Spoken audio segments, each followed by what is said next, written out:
Hello, ladies and gentlemen, and welcome to Solar Embrace. Yes, Chapter 12, Apocalyptic Ascension. After the third round of hot, sweaty sex, Spike would have thought Celestia would have been tired. Instead, it seemed she was just getting warmed up. Lying on her side and massaging her breasts, the Alicorn princess watched as her lover repeatedly pressed himself deep into her folds, only to withdraw his length and then repeat the motion.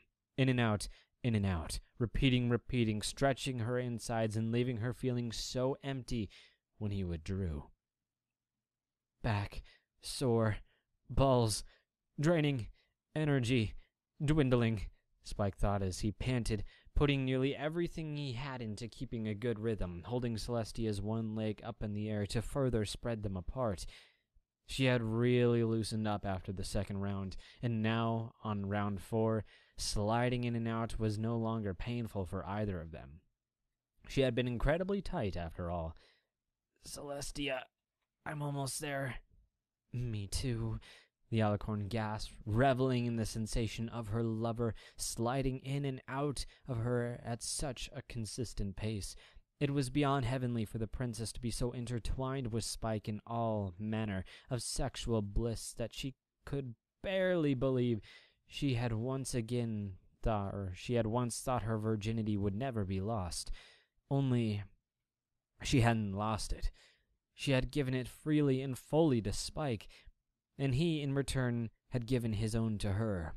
A mutual exchange of virginity, sealed in love-making and deep understanding of the two of them, would be forever bound to one another.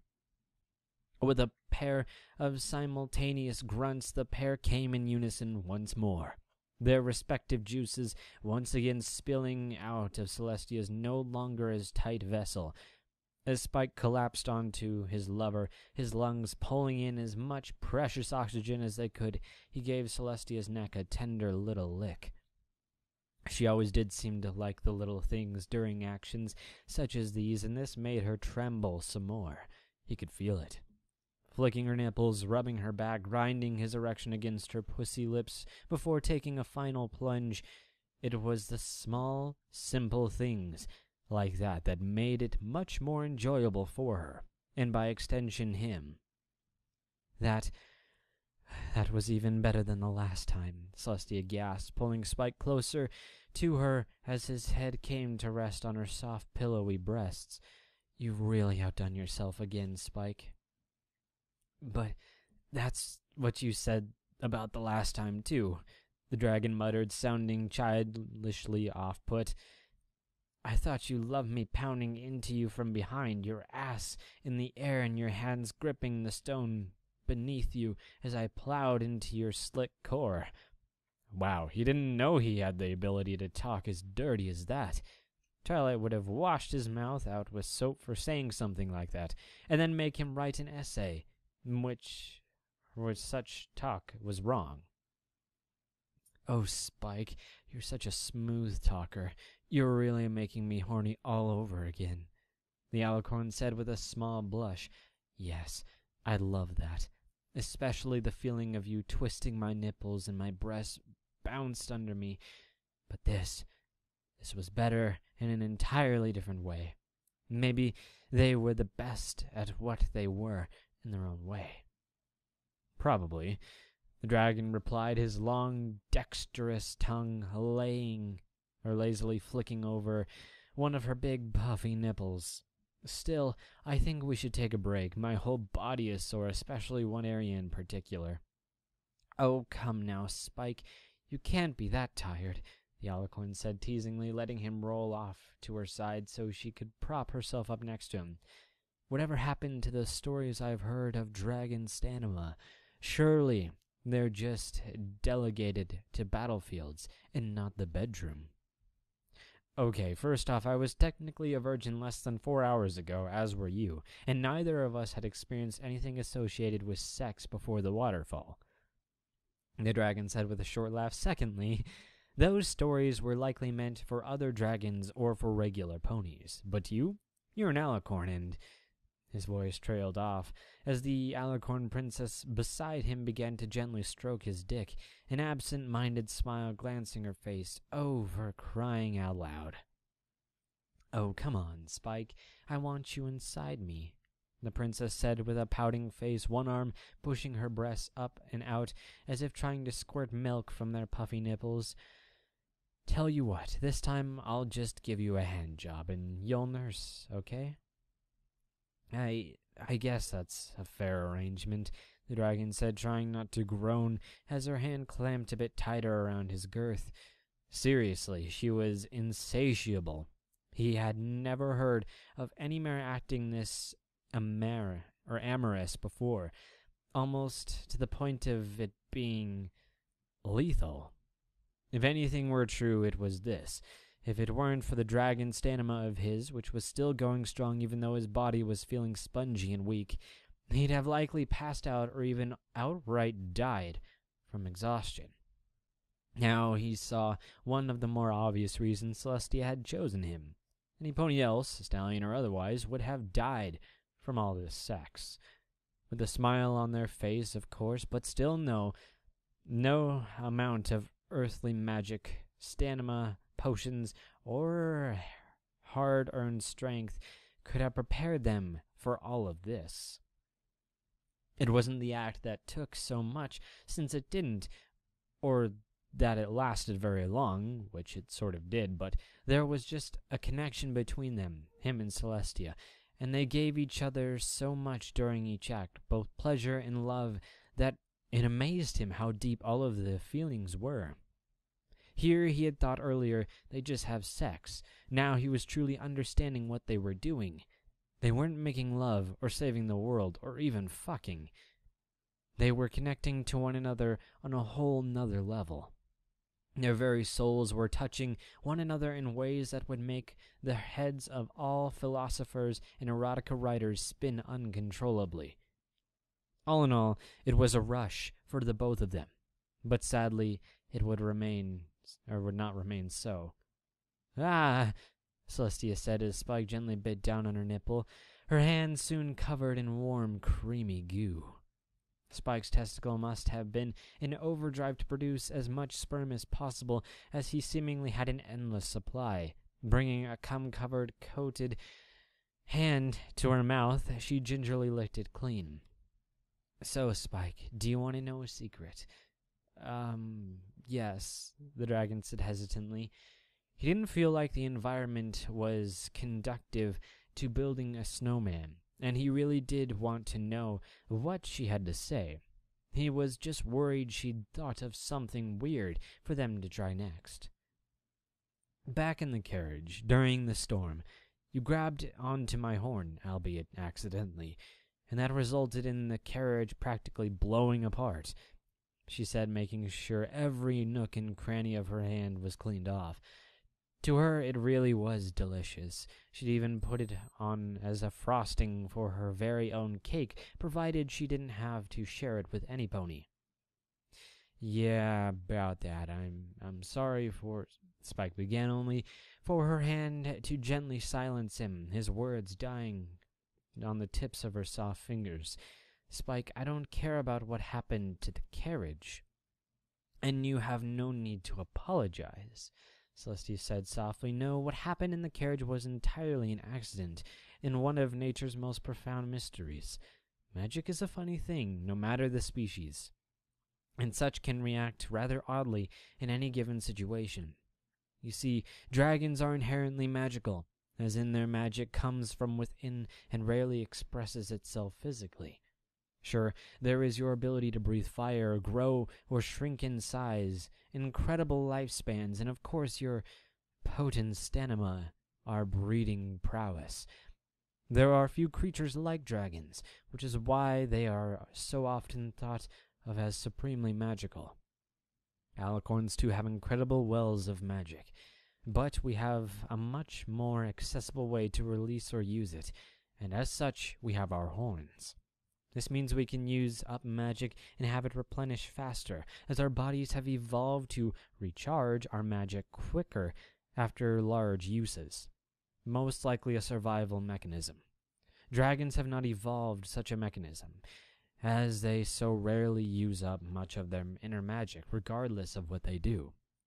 There are exceptions, of course. Yeah, the dragon said, not exactly sure where this was going. He wasn't bound for another long-winded but still interesting history lesson, was he?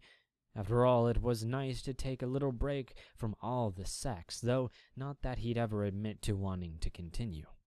If he did, then they'd likely be on this island long after her heat ended, just plowing away until they fainted from exhaustion. You see, every magical creature has an aura surrounding it, created by said magic in its body. This is what allows Pegasi to walk on clouds, or earth ponies to be so good at working the earth, and so on and so forth. A dragon's aura is far less apparent, as it is compressed into their cells far more than any other creature's. But this comes at a price. Should a dragon grab or even touch the horn, a similarly enchanted portion of a sufficiently powerful alicorn/unicorn, or even other magical creature, then the result and exchange of buildup of magic can have explosive tendencies. Well, I guess that makes sense, Spike said slowly as Celestia shivered slightly and looked away from him. But I've touched both Rarity and Twilight's horns when I was younger. Does this mean stuff like that only happens to older dragons? The alicorn wasn't looking at him, and instead slightly cocked her head to the side, as if she could hear an old noise. Celestia? She didn't answer back, instead choosing to continue to look away from him. Her wings started to rise. There was an uneasiness in her posture, something that just didn't seem right. Celestia, what's wrong? Spike asked, sitting up as the princess of a lover quickly stood up, her legs bracing for some reason. No, she whispered, taking a step forward. No, no, no, no, no! With these confusing words, she broke out into a flat sprint, kicking up bits of dirt and stone as she ran as fast as she could. With a great jump, she soared out into the air, her wings beginning to beat frantically. She fell, disappearing from sight as she fell past the small wall they had climbed up. Spike, jumping to his feet, rushed out towards the gap in time for Celestia to shoot straight up past him, her gust from her frantic yet incredibly powerful wing beats sending him skidding back a few feet. In an instant she was gone, far above the steep sides of the mountain, from which their alcove lay sheltered within. Spike rushed forward from the small ruts of the dirt his feet had left, only to look up and see the distant form vanish over a ledge. He had never known she could fly that fast. Celestia! Spike called out, instinct kicking in as a bright flash lit up the sky. With horror seeping into his throbbing heart, he began to climb up the sheer rock, renewed energy surging through his muscles. What was happening to Celestia? His Celestia? Why had she so suddenly turned tail and fled? Was it time? No, it can't be, Spike muttered to himself as he climbed, his claws digging into the hard rock as though it were clay. It can't be time, it just can't be. I thought we had a few weeks, not hours. A bright flash of light lit up the sky once again, and then the dragon saw it. Tendrils of light twisting and zigzagging through the sky like snakes lanced around him, smashing into the island like thunderbolts. Off in the distance, Spike could hear loud booms of explosion, of sunlight as the beams of radiant light struck the ground. Areas of the island immediately began to burn, especially the vast dead wall of thorns, like a river of fire that shone in the light from up above, the flames rapidly spreading as the winds urged them along. Still he climbed, ignoring what the whole island seemed to shake with every passing minute. The volcano wasn't becoming active again, was it? He would survive a tidal wave of erupting magma, but would Celestia? Sure, she was an extremely powerful alicorn, but in his present state of mind, whatever that was, would she be able to? His worry for her drove him on, encouraging him to leap from edge to edge like some great scaly monkey. He had to reach her. He had to. That was when the first pulse hit. The impact rattled Spike's teeth inside of his skull, and he lost his grip, just barely hanging on by one hand as the entire mountain seemed to just tremble. Rocks and boulders rained down on him, shards of them larger than the tree house in which he had lived most of his life, dodging in and out of the way of boulders that could have crushed a hydra. The dragon climbed, sending his claws deeper into the solid rock to gain the precious foothold he needed. Cracks formed here and there, spilling out rivulet of water mixed with silt, dirt, and long buried ash. It was as though this great stone colossus, formed from the fiery molten pit of the earth's mantle, bursting through the crust, was bleeding. Another pulse hit the mountain, this time letting loose a pile of stones that had been damming up one of the larger pools of rainwater near the top. Nay, it was no pool of water, but a small lake, a pond as clear as glass and as untouched as the mountain spring. And a torrent of water poured down on the dragon, the sudden influx making the rocks slicker and freshly waxed marble floor. Spike coughed and sputtered as water continually sought to enter his nose and throat, his eyes shut to protect him from the small debris carried by the falling liquid. "Gotta get to Celestia," he managed to choke out, punching his claws into the rock with as much force as he could. Every bit of debris stung him like a wasp, his scales preventing damage but not pain of the water-borne projectiles.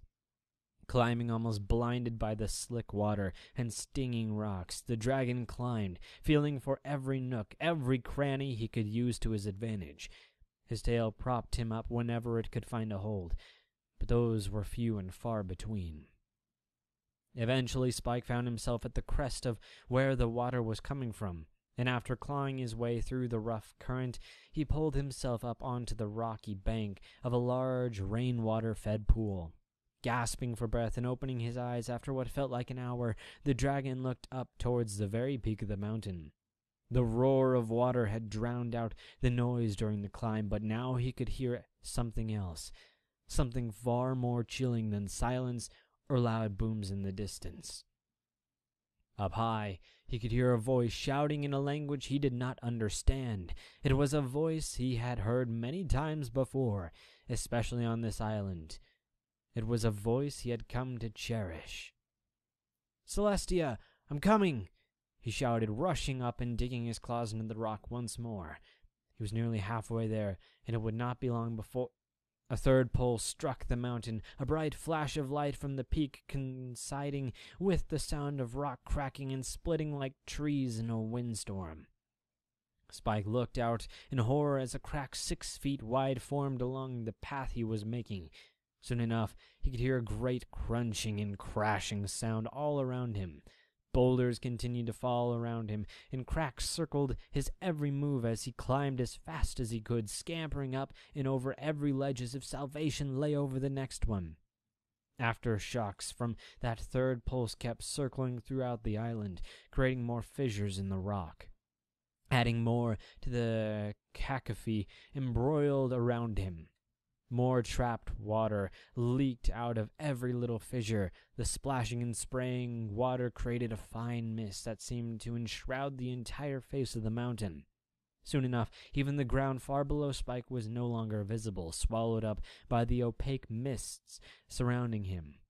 Then, as the dragon reached the edge, a massive fissure formed in front of him, and he felt the entire side of the mountain shift.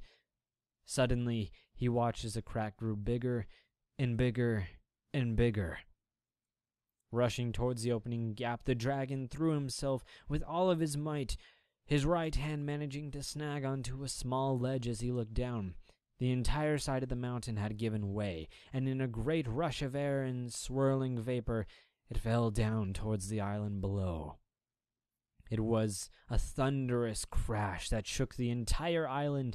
The great slab of rock crushed everything beneath it and splintered into massive shards, leaving a broken trail of debris reaching nearly the beach in the distance. Bits of the island seemed to fly into the air, some of them still ablaze from the ever-present beams of light striking everywhere. Those pieces fell back down into the cracks of the ground from the mountain's impact. Spike sighed in relief.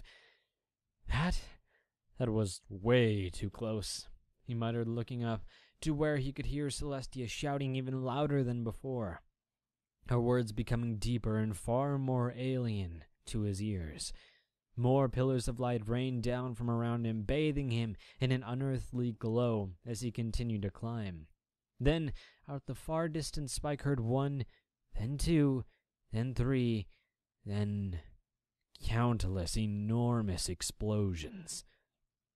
Looking out in horror, he saw massive pillars of light fall from the sky, piercing into the churning waves far offshore. He saw the earth shake with each pillar's strike, the lights creating a glow into the ocean depths that seemed to stretch out into the horizon. Climbing even faster, Spike was 30, 20, 10 feet from the peak, the very tippy top having been leveled by the same force. Then, just as he peered over the edge, the fourth pulse struck. A bright, blinding light seared itself into Spike's eyes, blinding him and making him lose his grip in the midst of all the chaos. Screaming in horror and pain, he felt himself fall from the edge, falling. The mist seemed to swallow him up as he fell, his panicked motions making contact with nothing but open air. His tail could not grab onto anything either, for it was not prehensile, and he was doomed then. Was this the end? Was he going to die? After all of this, after bonding with Celestia and stepping up in order to save the world, he had failed. He was doomed to die along with the rest of the planet. No more. There was no more for him. The faces. He could see their faces in his mind's eye as time seemed to slow. Twilight and the others, Princess Luna, his friends, his family, Celestia's sweet face. They all just flashed before him as he fell. Even as he struggled, somehow in the back of his mind, he knew it was useless. He had no wings, and with no means of stopping his fall, how would he die? Would it be quick? Would he land flat on a boulder and die on impact? Or would he bounce off ledges all the way to the bottom, ending up a crumpled, dying heap? Or would he fall onto a sharp rock and break his back, unable to move, and dying far too slow? Whatever the end may have been, he knew it was coming for him, and so he let himself hang loose. Only for a sharp pain in his wrist to bring him out of his thoughts. Rubbing his eyes with his free hand amidst another seemingly distant tremor, Spike looked up at his hand. The bracelet his friend had given him. It had caught itself on the ledge of his blind, frantic motions during the fall. The colors of the gemstones within, each the same color of his friend's pelts, shone with a comforting light even in all of this madness. In a bright moment of both madness and clarity, Spike laughed, a wheezing, utterly bizarre laugh. The thing he had almost forgotten about, the thing his friends had sent with him, had become the means of his salvation, and perhaps that had been his purpose all along. Should he have had doubts, all he would have needed to do was look at the bracelet and remember all those counting on him, on his and Celestia's success in saving the world. His friends had saved him. Now he would return the favor. His grim determination. Spike latched onto the ledge that was with his other hand and gave his bracelet a small kiss of thanks. Reaching up, and he began climbing. Luckily for him, he had fallen nearly back to the ledge from whence he had just started, where the face of the mountain had collapsed. Any farther, and he would splattered on that ledge or bounced off completely. Cautiously this time, the dragon continued his way up, far more careful after the last pulse and flash of light had nearly killed him. His body was beginning to ache, and his fingers were sore from digging into the rock, but still the dragon moved on, and eventually he reached the last ledge once more. To him, after time had seemed to slow during his fall, it had all sped back up to meet him. He felt as though he had just spent an hour climbing up and digging into the shuddering rock, just to make it to this point. Shielding his eyes with one hand, he pulled himself over the ledge and on to the very top of the mountain. Blinking as his eye adjusted to the sudden tenfold increase of light all around him, Spike started walking towards what appeared to be a massive spiraling ball of fire. "Celestia!" he called out, removing his hand as he braced himself in the event of another pulse.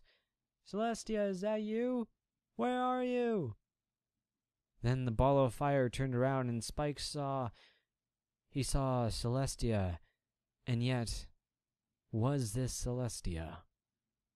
Her pelt shone with a brightness that made starlight seem dull and dim, the whiteness seeming to be a void where all color, even the darkest of blacks, vanished into nothing. Her eyes were no longer pink, but an extremely bright magenta, like the color of a far-distant nebula, their glow seeming to reach out and into his very soul. Celestia's body seemed larger, far stronger than before, even though he stood no taller than she had been last seen her. Her figure exuded a physical strength that seemed to defy its size, so much so that the dragon had no doubt she could crush this mountain with a mere flick of her wrist.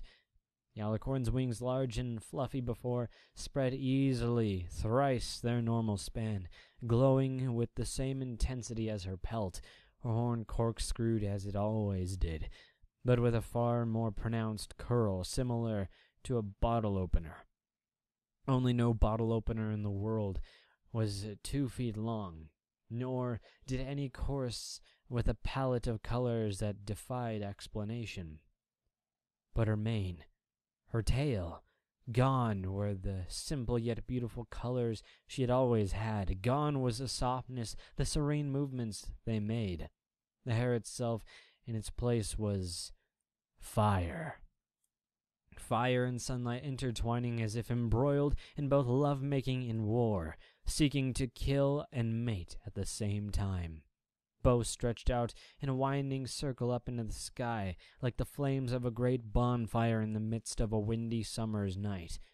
Only no fire moved as if alive, and no fire had the power to send forth embers of seemingly living flame off into the sky, like errant lightning bolts that dissipated before they struck anything. It was as though he were seeing her for the first time, and in essence, he was. He had never seen her in her true form, as had no other living creature on this planet other than Luna. He was incredibly privileged to witness such a power, such might, and such beauty. "Spike," Celestia said, and it was in that moment Spike felt a truly paralyzing fear.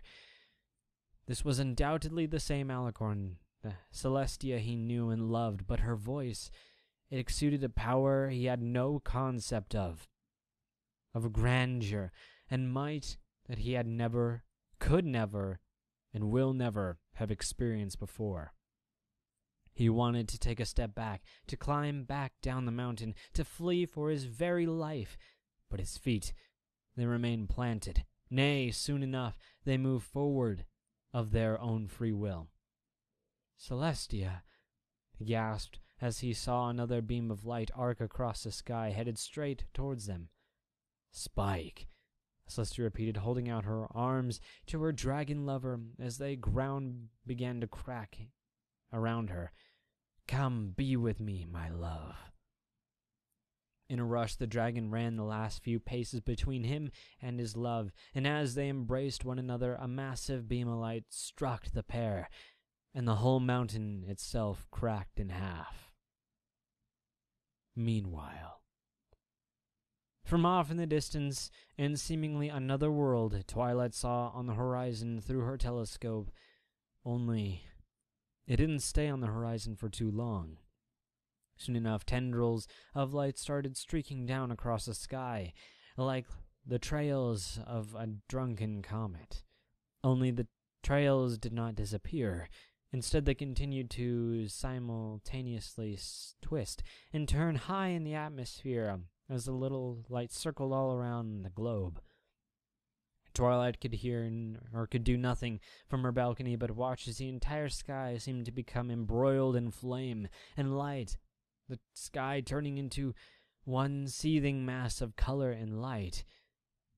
"Is this the end?" she whispered to herself as ponies everywhere began to gather and watch the spectacle. Even her friends who had been preparing for this event stood dumbfounded outside their homes, looking up into the sky in awe. Meanwhile, space, the final frontier, or at least it would be for any species that would eventually leave their home planets behind and explore the universe.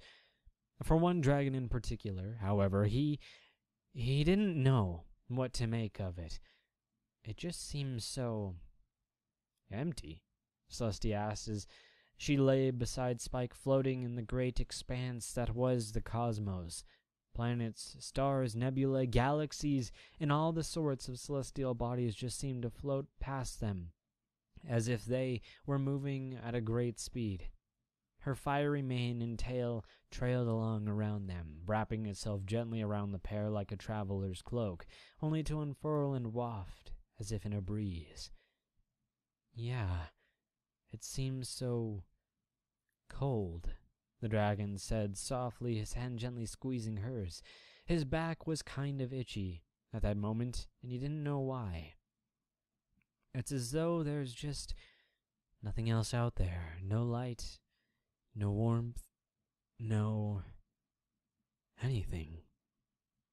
I don't understand, but maybe I'm not supposed to. By the way, are we dead?" He would have been rather upset if that were the case. Celestia laughed, a light, tinkling laugh that made Spike fall in love with her all over again. "No, of course not, silly," she added, flicking the tip of her nose gently, as one might a little puppy. "We have merely become larger than life, you might say. We have ascended, you and I to my rightful and true form, and you to the form from which is your kind's legacy to their descendants. In time, eventually you will grow in a power you do not yet understand, but for the moment you are mostly the same." "Was this all part of the plan?" the dragon asked. "Originally, no. But as with all plans, things change, and they might be adapted to those changes." Celestia said, "All things change, really. Seasons, generations, the landscape, and the cosmos. Ever changing, ever growing, ever dying. Ever being reborn in the same way, shape, or form. It is a cycle, one that we should feel honored to witness, or perhaps even influence." Wow. That's really deep," Spike said. "Where are we, anyways?" "See down there?" Celestia asked, pointing away from the two of them. "Down there, by that glowing run-of-the-mill star. What do you see? What does that look like to you?" Spike looked where she was pointing, and indeed he saw what could only have been Earth. From up here it looked so small, so helpless. A twinkling little ball of blue in a sea of inky blackness. It was like a jewel, really. A bright beam of energy snaking into it. Looked almost like life being created, he said softly. Indeed, Earth was a fruitful egg, and that light, no matter how destructive it was on the island, it was made up of what gave the planet life. Light, the source of which drove most of life on Earth. the sun from which it originated, the creation of which had given birth to every planet he and all other things on it called home. It was the final resenting place, the dragon's greatest creation, and the same planet through which the alicorns had arisen to universal dominance. It was strangely beautiful to look so perfect and have such a history associated with it, but it seemed so alone in the vastness of the cosmos, so which even from up here he could only see the smallest fraction. The dragon had never felt so small and insignificant in the grand scheme of things as he did right there. "Yes, Spike," the alicorn princess said softly, pulling him closer, "my heart is nearly finished, and with it's quenched, all of that energy down there threatening to destroy our home will go along with it. So, what do you—" Her question was cut off by Spike pulling her in for a soft kiss, their bodies mashing up against one another in the vacuum of space. But they didn't care. They had transformed themselves into beings beyond the mere limits of air-breathing creatures. They had ascended, and Spike could not tell just how he had changed. All he knew was that he was in the arms of his lover, and up here, in the full view of the universe, he was going to satiate her heat by making sweet, sweet love. "I love you, Spike," whispered into Celestia, his body shuddering as he felt his rapidly growing erection graze her knees, then her thighs, and then pop up right above where he wanted to go. "I love you so much."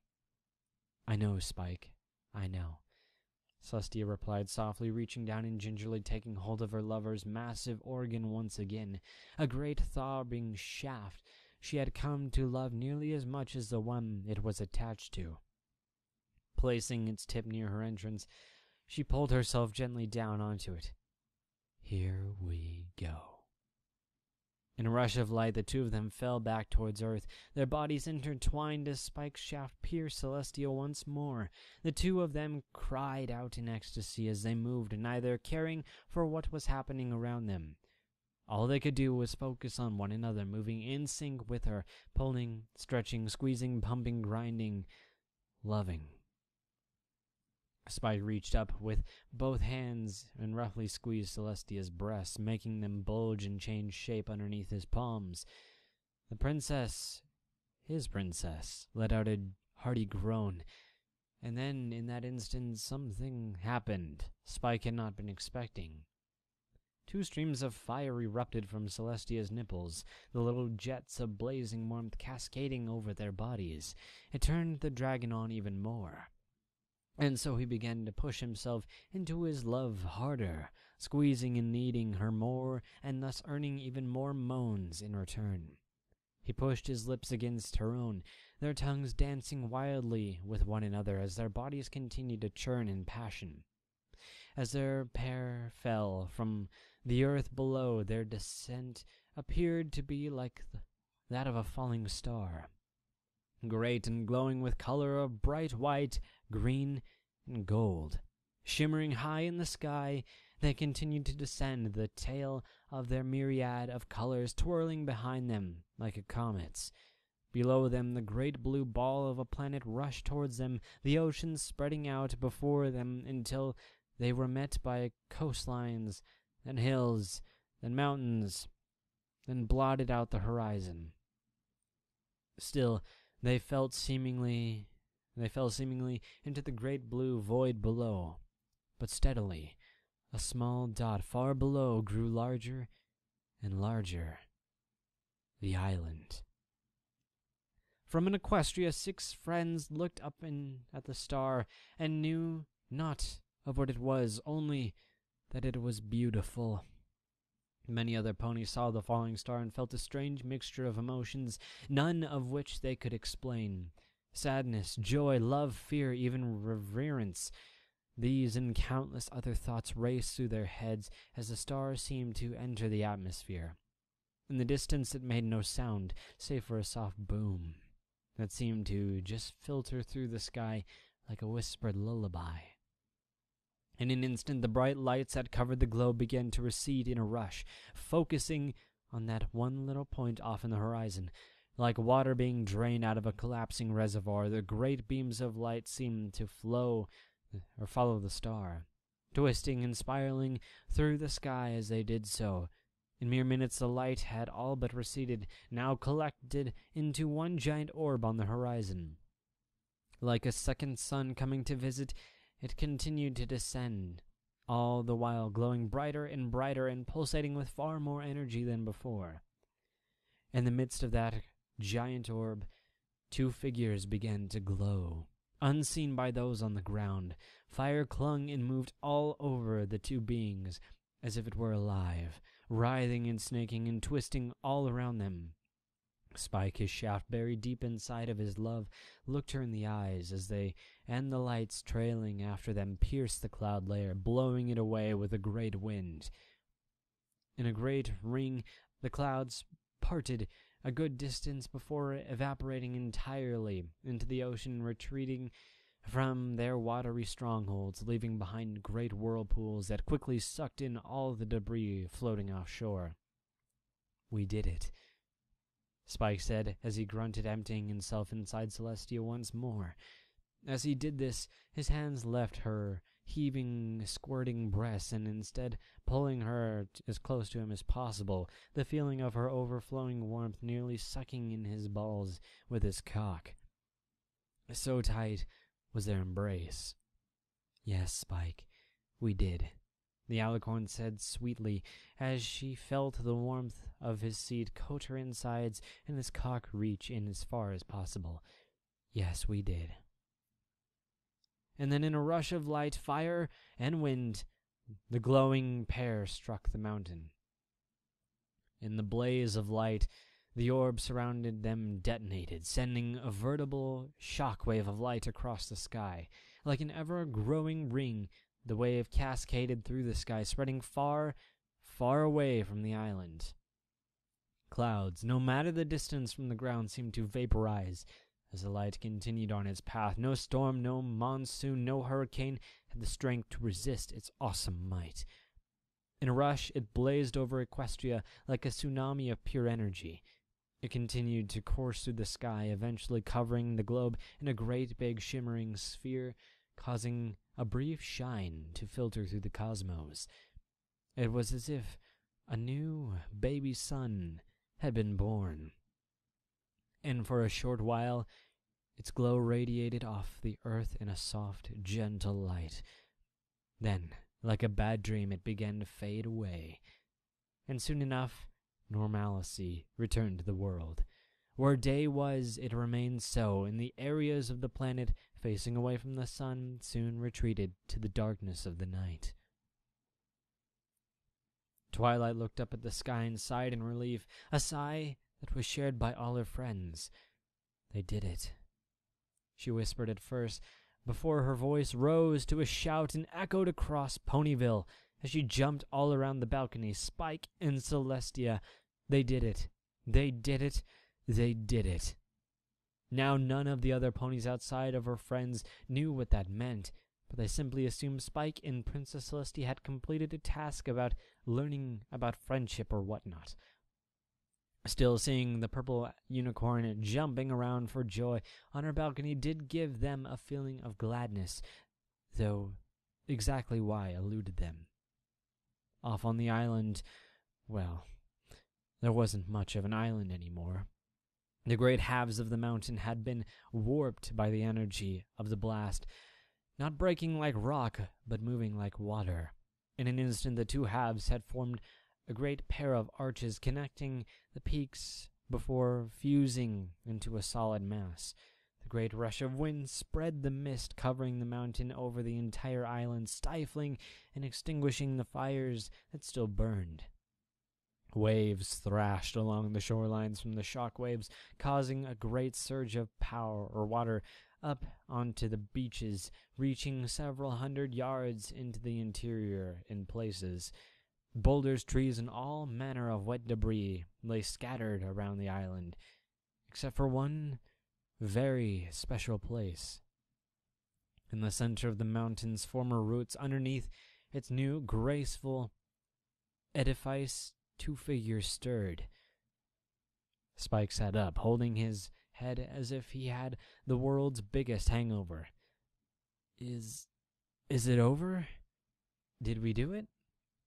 Yes, Spike, Celestia said with a moan, pulling him back down beside her. She could feel the sun's energy dissipating, filtering off into the great void of the cosmos. We did it. We saved the world.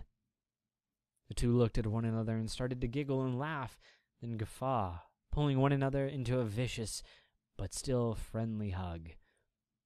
They had done it, and like the fading light of their union, all the stress and worries they had heaped upon themselves, it all melted away. They were alive, and so was the world. Well now, what do we do? Spike asked softly. Oh, I think I know of a perfect thing to be doing right now, Celestia said with a coy smile, arching an eyebrow suggestively. Oh, I think I know what you mean, Spike said with a smirk as he pulled her in closer, their bodies flush against one another's. They were both asleep within minutes. Author's note, yes, I know. This took me forever to write, but hey, it was worth it, wasn't it? And as a side note, I loved writing this chapter. Also, there's only 2 chapters left. Can you believe it? Man. All in one sitting. And I hope you guys have enjoyed. Have a wunderbar day. Peace off, mateys.